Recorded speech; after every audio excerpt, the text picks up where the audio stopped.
Henry VIII was born in 1491 in London. He indulged in rich feasts and sugar, becoming severely obese. 6 wives endured his mood swings and hunger for control, a life of power, excess, and a failing body slowly collapsing.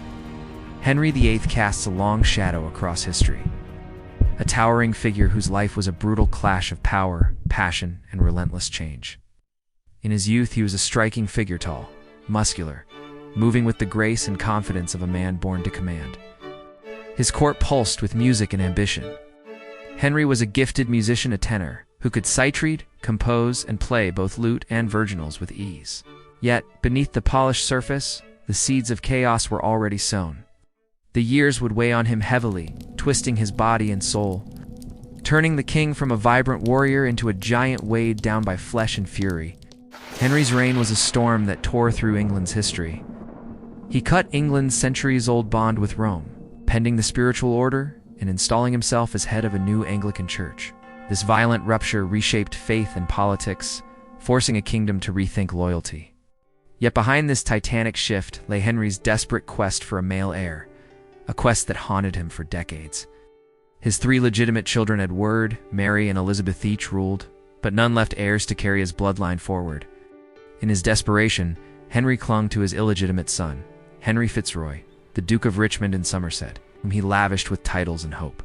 He even considered marrying Fitzroy to his daughter Mary, an idea diplomats talked about but the Pope never approved.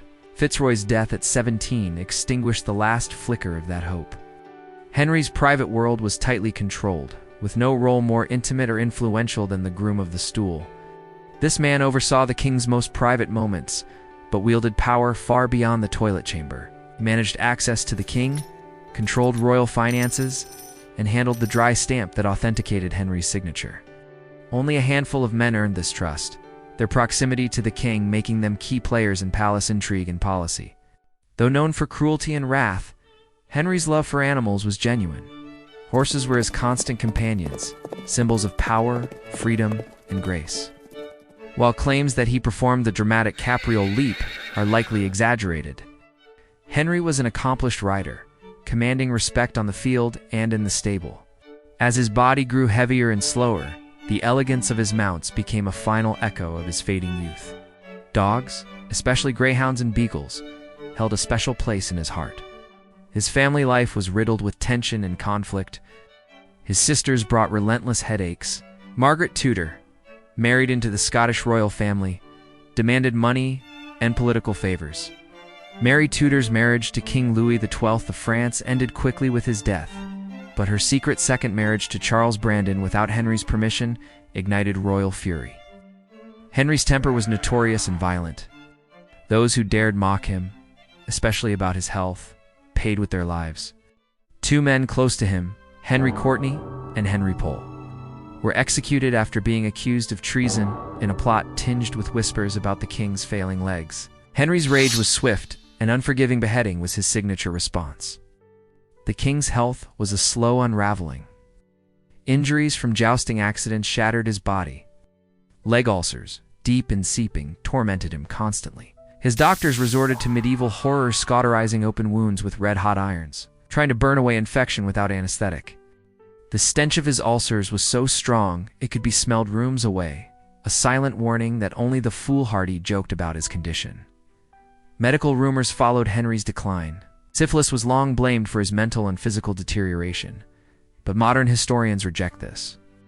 No evidence shows he received mercury treatments, and none of his wives suffered symptoms. His decline fits better with chronic diseases like diabetes and hypertension, fueled by his excessive diet. Obesity, diabetes, and vascular disease converged in a cruel assault on his body. By his last years, Henry was a giant weighed down not just by flesh, but by his own tyranny. He died at 55, his kidneys failing, his empire shifting beneath his shadow. Yet Henry was not without vision. He founded the Royal College of Physicians, pioneering medical regulation that influenced England for centuries. Under his rule, London saw improvements in sanitation, new sewers, and drainage projects began to tame the city's filth and disease. He acquired vast lands for royal parks, including what would become St. James's Park, Hyde Park, Regent's Park, and Green Park. laying foundations for the green heart of a growing London. His musical passion left its mark. His vast collection of instruments, recorders, lutes, virginals filled his palaces. Though the legend that he wrote Greensleeves remains unproven, the melody captures the restless spirit of his court, full of desire and unease. His letters to Anne Boleyn expose a rare vulnerability beneath his iron will. "I and my heart put ourselves in your hands," he wrote, revealing the man behind the crown, desperate, tender, and haunted. In the end, Henry VIII's bloodline faded, but his legend hardened into stone. His break with Rome changed England forever. Drop a like, share, and subscribe for more sharp stories about power, knowledge, and destiny. Thank you for watching.